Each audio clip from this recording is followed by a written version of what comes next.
ഒന്നുകൂടെ പദം ഒന്ന് വായിച്ചേ. എന്റെ മുറിവിന് പകരം. അയ്യോ, പകരം ചെയ്യുന്നത് ദൈവാരാധനയല്ല. മനസ്സിലാകുന്നുണ്ടോ? അത് ദൈവികമല്ല. എന്നോട് ചെയ്തതിന് പകരം ചെയ്യുമെന്ന് ദൈവമക്കൾ പറയരുത്. പകരം ചെയ്യുന്നതും പകരം പ്രവർത്തിക്കുന്നതും ദൈവികമല്ല. പക്ഷെ ഇന്ന് മുഴുവൻ കണ്ടുവരുന്ന എല്ലാം പകരം ചെയ്യുന്നതാ ആരാധന.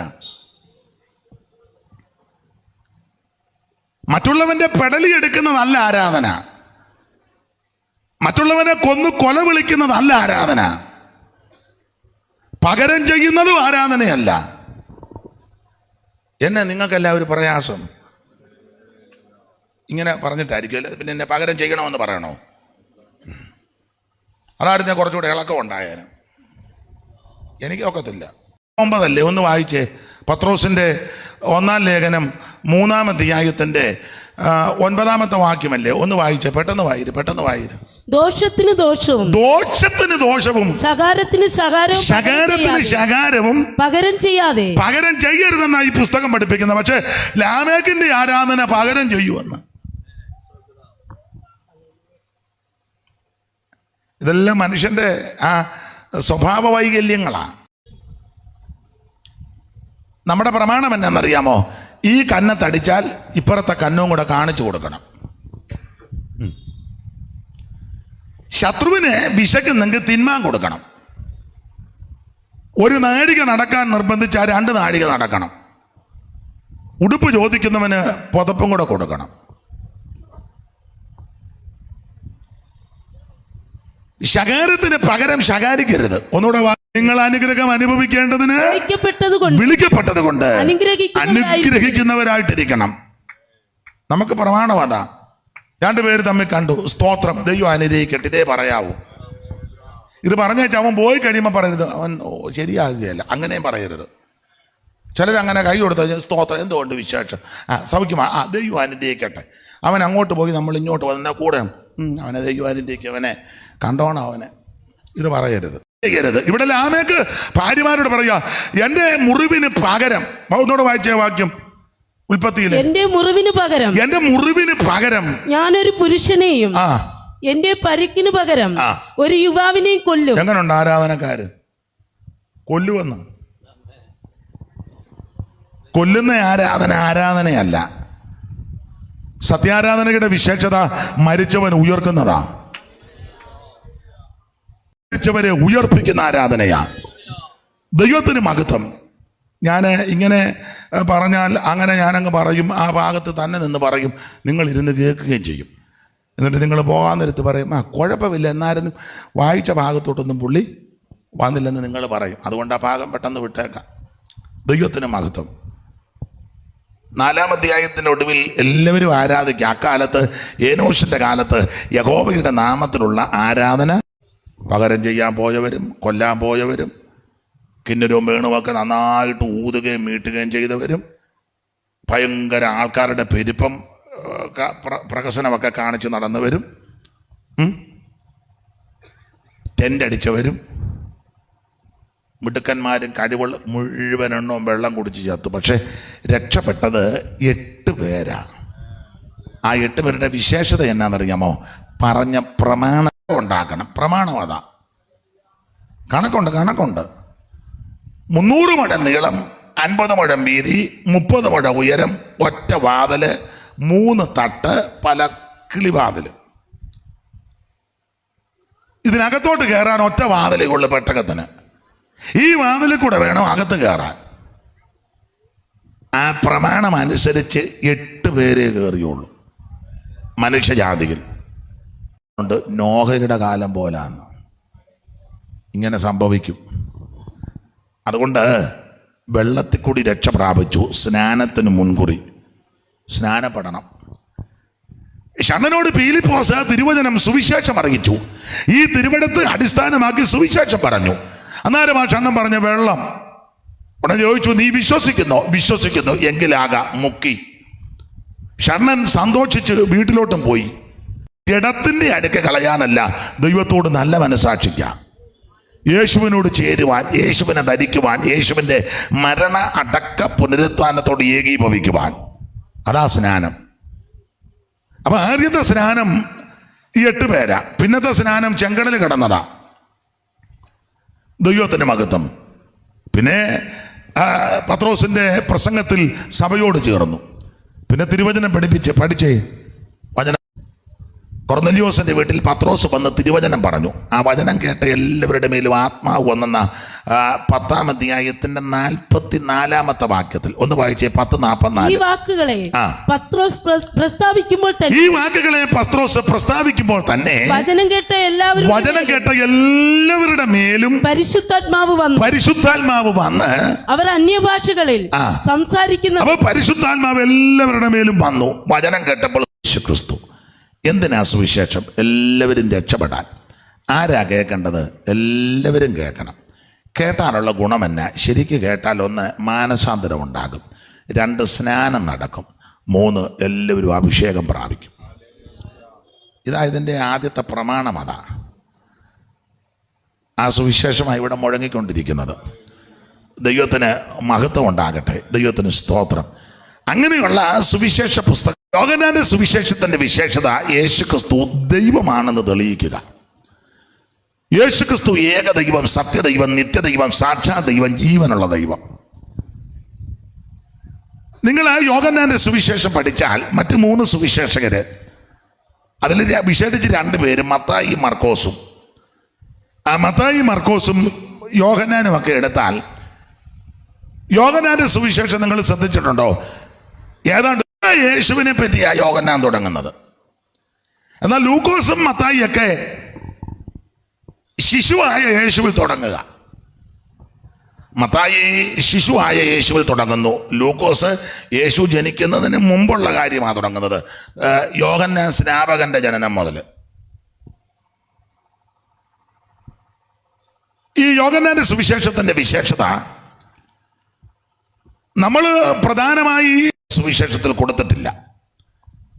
കന്യക സൂനുവായി ഭൂമിയിൽ അവതരിച്ച ക്രിസ്തു, അത് യോഹന്നാൻ പറഞ്ഞിട്ടില്ല. 12-ാമത്തെ വയസ്സിൽ പള്ളിയിൽ പോയ കാര്യം യോഹന്നാൻ രേഖപ്പെടുത്തിയിട്ടില്ല. പക്ഷെ മറ്റുള്ളവരത് സൂചിപ്പിച്ചിട്ടുണ്ട്. അവിടെ ചെന്ന് ശാസ്ത്രിമാരോടൊക്കെ തർക്കിച്ച കാര്യം യോഹന്നാൻ അതൊന്നും രേഖപ്പെടുത്തിയിട്ടില്ല. യേശുക്രിസ്തു 40 ദിവസം ഉപവസിച്ച് പ്രാർത്ഥിച്ച വിഷയം അത് 3 പേരും പറയാത്ത ധാരാളം കാര്യം പറഞ്ഞിട്ടുണ്ട്. അതിലൊന്ന്, കാനാവിലെ കല്യാണ വീട്ടിൽ ക്രിസ്തു പച്ചവെള്ളത്തെ വീഞ്ഞാക്കി അടയാളങ്ങളുടെ ആരംഭം. രാത്രിയിൽ വന്ന നിക്കോദെമോസുമായിട്ട് കർത്താവ് സംസാരിച്ച വിഷയം. ശമരിയാക്കാരി സ്ത്രീയുമായുള്ള സംഭാഷണ പരമ്പര. പിറവിയിലെ കുരുടനെ അവൻ സൗഖ്യമാക്കിയ വിഷയം. കാരണം യോഹന്നാന്റെ പ്രത്യേകത യേശുവിനെ വളരെ സ്നേഹിച്ച ശിഷ്യനാ. അപ്പൊ തന്നെ യേശുവും വളരെ സ്നേഹിച്ച ശിഷ്യനാ. നിങ്ങൾ യോഹന്നാന്റെ സുവിശേഷം എടുത്താൽ യോഹന്നാൻ തൻ്റെ പേരൊന്നും വെളിപ്പെടുത്തിയിട്ടില്ല. തൻ്റെ പേര് വരേണ്ട സ്ഥാനത്തെല്ലാം കൊടുത്തിരിക്കുന്നത് ഈ ശിഷ്യൻ, സ്നേഹിച്ച ശിഷ്യൻ, കൂടെ നിന്ന ശിഷ്യൻ, ദൃക്സാക്ഷിയായ ശിഷ്യൻ, അങ്ങനെയൊക്കെയാ കൊടുത്തേക്കുന്നത്. നമ്മൾ അന്ന് ഓരോ അധ്യായത്തിലും നമ്മുടെ പേരും അഡ്രസ്സും വെച്ചേന. ഒത്തിരി പേരുണ്ട് ഇന്നും അങ്ങനെ. ദൈവം അത്ഭുതം കണ്ട ദൈവമാണ്. യഹോവ ഇരേ, അതൊരു 6 പ്രാവശ്യം പറയും. യഹോവ ഇരേ, അതെല്ലാം പറഞ്ഞ് ചൊടുവിൽ ഒരു അഡ്രസ്സ് കൊടുക്കും. ഇപ്പം പിന്നെ അഡ്രസ്സ് മാത്രമല്ല, ഇല്ല ഇങ്ങനെ ചെയ്യുന്നുണ്ടല്ലോ, എന്നാ അതിന് പറഞ്ഞ് ബാർകോഡ്. വിഷയം എന്നാ? വിശ്വാസം. നിങ്ങൾക്ക് മനസ്സിലാകാഴിയാണോ അതോ? യോഹന്നാൻ തൻ്റെ പേരൊന്നും വെളിപ്പെടുത്തിയിട്ടില്ല. അപ്പൊ ശ്രദ്ധിക്കുക, ജീവനുള്ള ദൈവം, യേശുക്രിസ്തുവായ ഏക ദൈവം.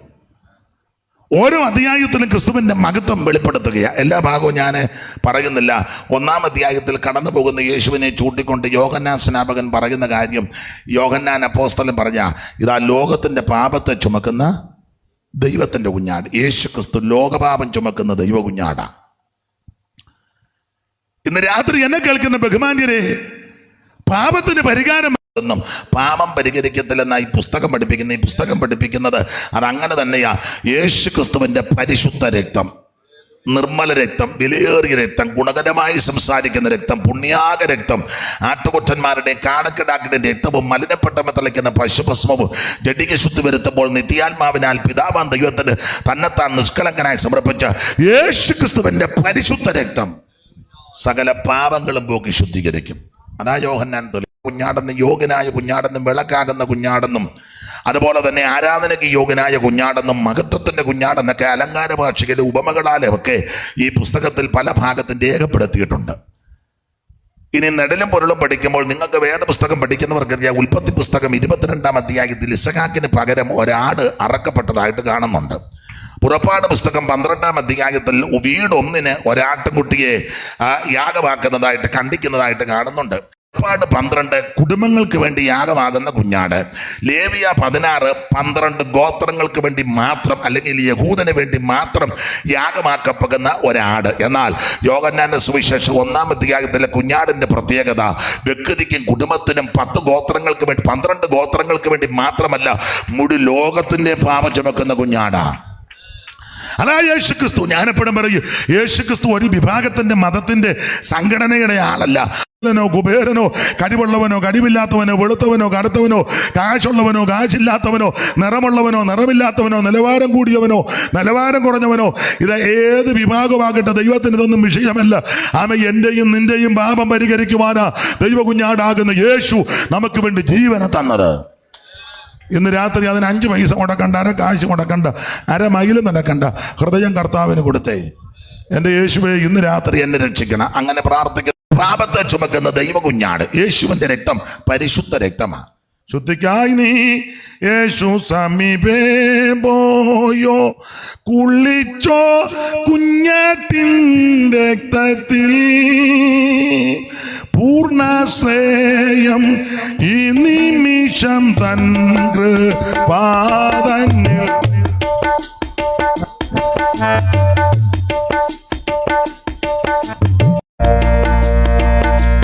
ശുദ്ധിക്കായി നീ യേശു സമീപേ പോയോ, കുളിച്ചോ കുഞ്ഞാട്ടിൻ രക്തത്തിൽ,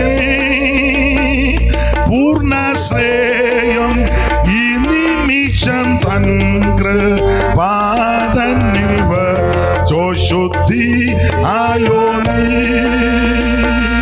കുളിച്ചോ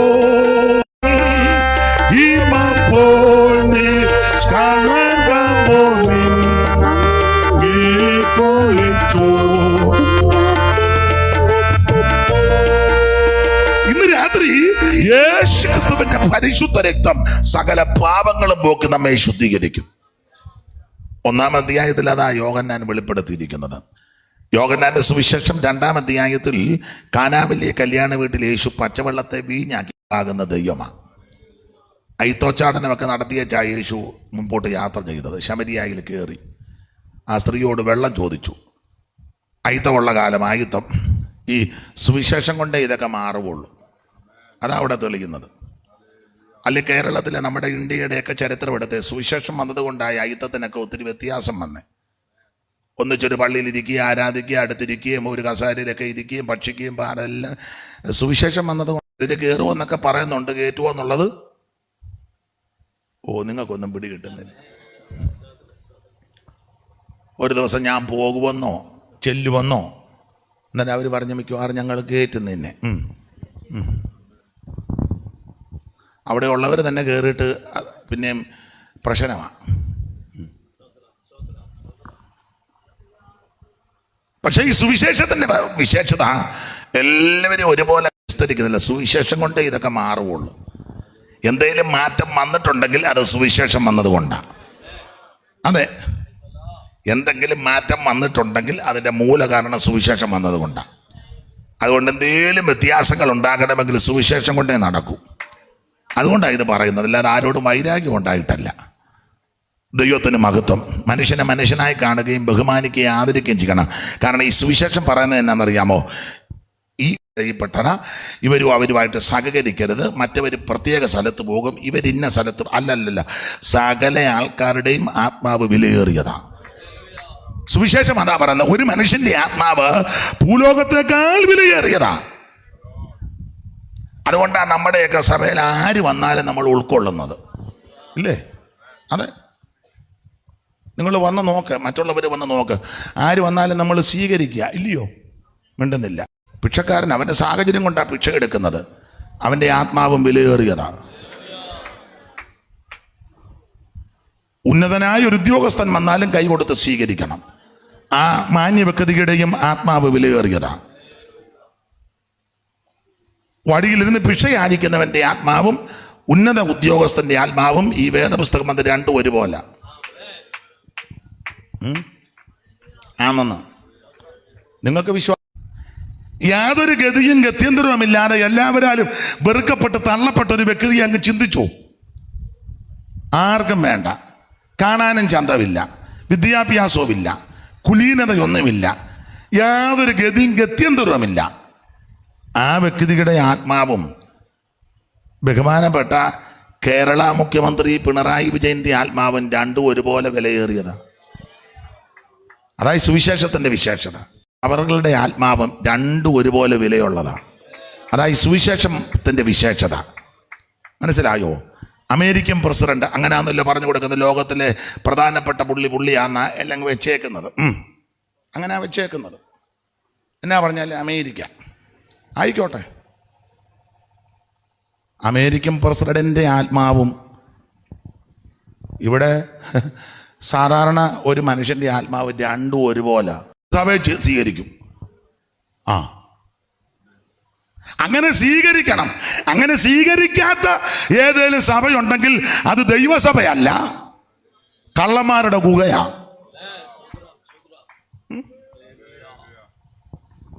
ഭിക്ഷക്കാരൻ മാനസാന്തരപ്പെട്ട് യേശുവിനെ സ്വീകരിച്ചു വന്നാൽ കൈ കൊടുത്ത് അവനിരിക്കാൻ സീറ്റ് കൊടുക്കണം. അമേരിക്കൻ പ്രസിഡന്റും ട്രംപ് അല്ലാതെ പുള്ളിയുടെ ഇച്ചിരി മുഴുത്ത ആത്മാവും ഈ പുള്ളിയുടെ ഇച്ചിരി അല്ലല്ലല്ല. ഭൂലോകത്തെക്കാളധികം വിലയുള്ള നിന്റെ, ഭൂലോകത്തെക്കാളധികം വിലയുള്ള നിന്റെ ആത്മാവിനെ കരുതിടാഞ്ഞാൽ അന്തമെന്താകും? ആത്മാവിനെ കരുതിടാഞ്ഞാൽ അന്തമെന്താകും? അന്തവാസം ഈകത്തിലില്ലേ, ഒടുവിലെന്താകും? മതി. അപ്പൊ ശ്രദ്ധിക്കുക, ഒരു മനുഷ്യന്റെ ആത്മാവ് ഭൂലോകത്തേക്കാൾ വിലയേറിയതാണ്. ആത്മരക്ഷ അതുകൊണ്ട് യേശുവിൽ കൂടി തന്നെയാണ്. ദൈവത്തിന് മഹത്വം ഉണ്ടാകട്ടെ. ആ 4-ാം അധ്യായത്തിൽ കാര്യങ്ങളെല്ലാം വ്യക്തമാക്കുന്നു.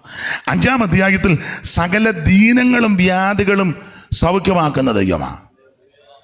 മാത്രം മാറ്റുന്ന ആൾക്കാർ ഉണ്ട്, ഞൊണ്ട് തന്നെ മാറ്റുന്ന ആൾക്കാർ സ്കെയിലെടുത്ത് പിടിക്കുക, നീളം വെച്ച് വന്ന് ഓരോരുത്തരുണ്ട്. അയ്യോ, ഈ തിരുവചനം പഠിപ്പിക്കുന്നത് സകല രോഗത്തെയും സൗഖ്യമാക്കും. പനി മാത്രമല്ല, ബ്രെയിൻ ട്യൂമറും സൗഖ്യമാകും.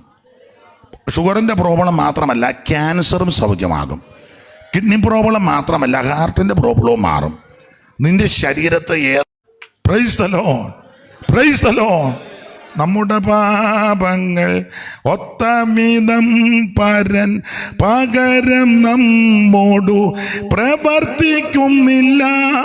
നമ്മുടെ പാപങ്ങൾ ഒത്തമിതം പരൻ പകരം നമ്മോടു പ്രവർത്തിക്കുന്നില്ല. വാനം ഭൂമിക്കുമേൽ ഉന്നതം പോലെ എന്റെ സർവാന്തരംഗമേ യഹോവയെ മനമേ ദിനം വാഴ്ത്തുക. അപ്പൊ ശ്രദ്ധിക്കുക, സകല രോഗത്തെയും അവിടുന്ന് സൗഖ്യമാക്കും. യോഹന്നാന്റെ സുവിശേഷം 5-ാം അധ്യായത്തിൽ അതാ കാണുന്നത്, സകല ദീനങ്ങളും വ്യാധികളും പുറപ്പിക്കുന്ന ദൈവം. 6-ാം അധ്യായത്തിലേക്ക് വരുമ്പോൾ സ്വർഗത്തിൽ നിറങ്ങി വന്ന ജീവന്റെ അപ്പത്തിൽ, സ്വർഗത്തിൽ നിറങ്ങി വന്ന ജീവന്റെ അപ്പം. അപ്പോൾ ഈ ജീവന്റെ അപ്പം സ്വർഗത്തിൽ നിറങ്ങി വന്ന്, എന്നാൽ പിതാക്കന്മാരാകുന്ന യഹൂദജനം, ഇസ്രായേൽ മക്കൾ മരുഭൂമിയിൽ മന്ന തിന്നു. 2 അപ്പം. 1 മരുഭൂമിയിൽ ലഭിച്ച അപ്പവും, 2 സ്വർഗത്തിൽ നിറങ്ങി വന്ന അപ്പവും. എന്നാൽ അവിടെ പറയുക ആ അപ്പം തിന്നവർ ഏതാ? മരുഭൂമിയിൽ മന്ന തിന്നവരെല്ലാം മരിച്ചു. നിങ്ങളുടെ പിതാക്കന്മാര് മരുഭൂമിയിൽ മന്ന തിന്നിട്ടും മരിച്ചുവല്ലോ. മരിച്ചു. ശ്രദ്ധിച്ചേ, മരിക്കണം. അല്ല, മരിച്ചില്ലേ പ്രശ്നമാ? രണ്ട് വശവും പറയണമല്ലോ. മരുഭൂമിയിൽ മന്ന തിന്ന നിങ്ങളുടെ പിതാക്കന്മാരെല്ലാം മരുഭൂമിയിൽ മരിച്ചു. അതിന് മരിക്കാൻ പല കാരണമുണ്ട്.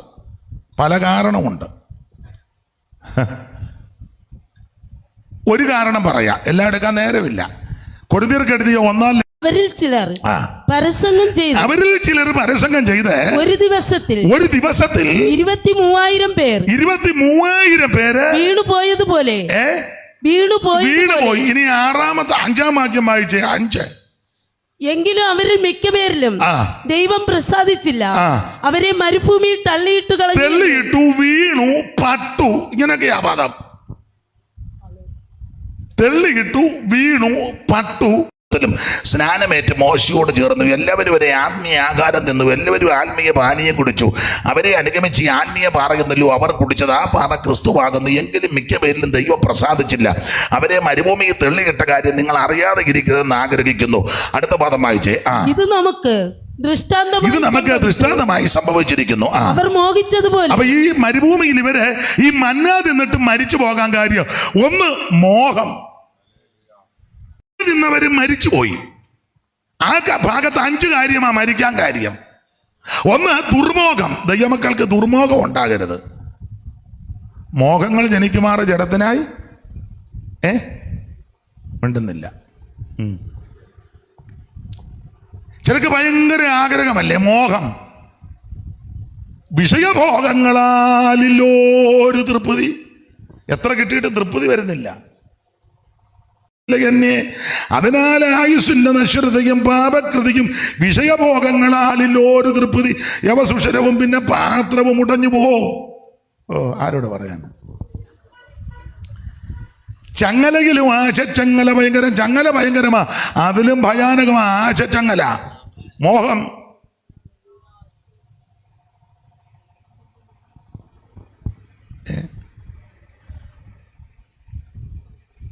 നിലയന്യേ ആശച്ചങ്ങല കൊണ്ട് ബന്ധിച്ചാൽ അളർക്കൻ എന്ന് പറഞ്ഞാൽ പേപ്പട്ടി. കുക്കുരം പട്ടി, കുക്കുടം കോഴി, അളർക്കൻ പേപ്പട്ടി.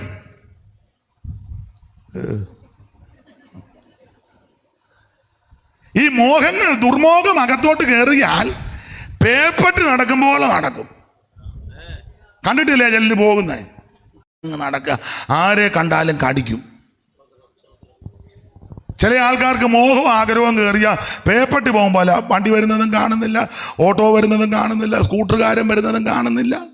ഇത് മെയിൻ റോഡാന്ന് പോലും മിണ്ടുന്നില്ല. വണ്ടിക്കാർ പെട്ടെന്ന് നിർത്തുക. ഇത് ചെല്ലി വെക്കില്ല, ഇത് എവിടെ നിന്ന് ഇറങ്ങി? അയ്യോ പേപ്പട്ടിയാ. കാരണം ഈ ആഗ്രഹവും മോഹവും അകത്തോട്ട് കയറിയിട്ട് ഇതെന്തുവാണെന്നോ അവനെ. അതിനാൽ ആയുസ്സിന്റെ നശ്വരതയും. ഞാൻ സമയം വന്നത് സമയം ഒരു 5 മിനിറ്റ് കൂടി എടുക്കാവോ? അതോ നിർത്തണോ? ഞാനന്ന് ഒന്നും തുടങ്ങിയില്ല. എന്നാലും നിങ്ങൾ ഇത്ര നേരം ഇരുന്ന് തരുന്നല്ലോ. അപ്പൊ ഈ മോഹങ്ങൾ അകത്തോട്ട് കയറിയാൽ നശിക്കും, പട്ടുപോകും. നിങ്ങളുടെ പിതാക്കന്മാർ മോഹങ്ങളെ പിടിച്ചടക്കണം. ക്രിസ്തുവിന്റെ പരിജ്ഞാനത്തിന് വിരോധമായി വരുന്ന സകല വിചാരങ്ങളെയും ഉയർച്ചകളെയും പിടിച്ചടക്കണം. അത് സ്വയശക്തി കൊണ്ടൊക്കത്തില്ല, ആത്മശക്തി കൊണ്ടേ ഒക്കൂ. ആത്മശക്തി ഒന്നുകൂടെ ആർജിച്ചെടുക്കാനാ ഉപവാസവും പ്രാർത്ഥനയും കൂട്ടായ്മയും. അതിനായത് സ്വയശക്തി കൊണ്ടൊക്കത്തില്ല, കായബലം കൊണ്ടും ഒക്കത്തില്ല, പൊളിറ്റിക്കൽ ബലം കൊണ്ടും ഒക്കത്തില്ല, സാമുദായിക ബലം കൊണ്ടൊന്നും ഒക്കത്തില്ല. ദൈവശക്തി കൊണ്ടേ ഒക്കൂ. അയ്യോ എൻ്റെ പൊന്ന് സഹോദര, ഞങ്ങളുടെ സ്വയം കൊണ്ട് ഞങ്ങൾക്ക് ഈ ലോകത്ത് ജീവിക്കാൻ ഒക്കത്തില്ല. ഞങ്ങൾക്ക് ദൈവശക്തി ആവശ്യമാണ്. ചിലർക്ക് ഇത് പോഷത്വമായിട്ട് തോന്നും. ഇത് പോഷത്വമായിട്ട് ഈ ചൂടും പിടിച്ച് ഇതുങ്ങൾക്കൊക്കെ. ഇന്നാളെ ഒരാൾ പറഞ്ഞു ഇതുങ്ങൾക്കൊന്നും കുടുംബത്തൊന്നും ഒരു പണിയില്ലേ എന്ന്. വേറെ ചില പറഞ്ഞു ഒരു ജോലിയില്ലാത്ത കുറേ അവന്മാര്. അല്ലല്ല, എല്ലാവർക്കും ബന്ധപ്പാടുള്ളതാണ്. പിന്നെ ഞങ്ങൾ ഈ സമയം കണ്ടെത്തി ഇരിക്കുന്ന ഞാൻ ചോദിച്ചാൽ സ്വയശക്തി കൊണ്ടും കായബലം കൊണ്ടും കൊച്ചുഞ്ഞുർദേശി പാടിയൊരു പാട്ടിന് വരിയുണ്ട്, പരിശുദ്ധാത്മാവിൻ്റെ സഹായം കൂടാതെ പരിശുദ്ധ ജീവിതം സാധ്യമല്ല. പരിശുദ്ധാത്മാവിൻ്റെ സഹായം കൂടാതെ പരിശുദ്ധ ജീവിതം സാധ്യമല്ല. അപ്പൊ ശ്രദ്ധിച്ചേ, പരിശുദ്ധാത്മാവിൻ്റെ സഹായമില്ലാതൊക്കത്തില്ല. എന്ത് കണ്ടാലും അങ്ങ് ആഗ്രഹമുള്ള ആൾക്കാരുണ്ട്, ഉണ്ട്. എന്ത് കണ്ടാൽ ചില വീട്ടിലൊന്നും കൊണ്ടുചെല്ലാനൊക്കത്തില്ല. അവിടെ ഇരിക്കുന്ന എല്ലാം അങ്ങ് ആഗ്രഹം, ഇതെവിടെ നിന്നാ ഇത് മേടിച്ച്, നല്ലതാണല്ലോ, ഇത്ര വേറെ ഉണ്ടോ, ഒരെണ്ണം കൂടെ എടുക്കാൻ.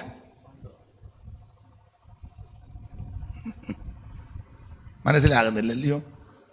ഭയങ്കര മോഹങ്ങളാണ്. ആരെങ്കിലും ഒരാൾ എന്നുവെച്ച് പിന്നെ ഇടപെടുമ്പം അതെടുത്ത് വെച്ച് ഇതെവിടെ നിന്നാ, വെളിയിൽ നിന്നാണോ, പെരക്കകത്തുണ്ടാക്കുകയല്ലോ. അങ്ങ് മോഹങ്ങളാണ്. അയ്യോ, ഇങ്ങനെയുള്ള മോഹങ്ങളകത്ത് കണ്ടമാനം വന്നു കഴിയുമ്പോൾ പട്ടുപോകുമെന്ന്. നിങ്ങളുടെ പിതാക്കന്മാർ മരുഭൂമിയിൽ മന്ന തിന്നു, എന്നിട്ടും മരിച്ചു. അതിനുള്ള ഒരു കാരണം ഇതാ. പിന്നെ താനോട്ട് ധാരാളം കാര്യമുണ്ടല്ല, ഞാൻ വിവരിക്കുന്നില്ല. 5 കൂട്ടം കാര്യം അവിടെ എഴുതി, പിറുപിറുപ്പ്. അതുകൊണ്ടൊക്കെ ആ മരുഭൂമിയിൽ മന്ന തിന്നിട്ട് മരിച്ചു പോയത്. മന്ന തിന്ന പലരും മരുഭൂമിയിൽ മരിച്ചു വീണപ്പോൾ യേശുക്രിസ്തു പറയുക, ഇതോ തിന്നുന്നവൻ ഒരു നാളും മരിക്കത്തില്ല എന്ന് പറഞ്ഞാൽ നിത്യജീവൻ കിട്ടുമെന്നാ പറഞ്ഞ എൻ്റെ അർത്ഥം. എന്നെ കേൾക്കുന്ന പ്രിയരെ, നിത്യജീവൻ കിട്ടാൻ എന്തോ ചെയ്യണം? ഒറ്റ വാക്ക് പറഞ്ഞ് അവസാനിപ്പിക്കാം. ദൈവത്തിന് മരിക്കാതെ. ഭാര്യയും ഭർത്താവും കൂടെ, പുള്ളിയുടെ കയ്യിൽ ഒരു വടിയൊക്കെ ഉണ്ട്, പട്ടിയെ തല്ലാനാ. 2 പേരൂടെ നടക്കുക. അതിൻ്റെ ഉദ്ദേശം ഇതാ, ഉടനെ എങ്ങും മരിക്കരുത്, കിടപ്പിലാകരുത്. മരിക്കാതിരിക്കാൻ ഭക്ഷണത്തിലൊക്കെ ഒത്തിരി ക്രമീകരണം നല്ലതാ, തെറ്റൊന്നുമില്ല. നാളെ ഒരാൾ പറഞ്ഞു, ഓ എനിക്കത് വേണ്ട, പെട്ടെന്നൊന്നും ചാകുന്നില്ലെന്ന്. മരിക്കാതിരിക്കാനാ. മധുരമെല്ലാം അങ്ങ് പാടെ വർജിച്ചു എന്നില്ലെന്ന്, അതുകൊണ്ടാണ്. മരിക്കാതിരിക്കാനാ. വേറെ ചിലർ മരിക്കാതിരിക്കാൻ ധാരാളം മരുന്ന് കഴിക്കുന്നുണ്ട്. മരിക്കാനാണെങ്കിൽ മരുന്ന് കഴിക്കണ്ടല്ലോ, പെട്ടെന്ന് പോകരുതോ?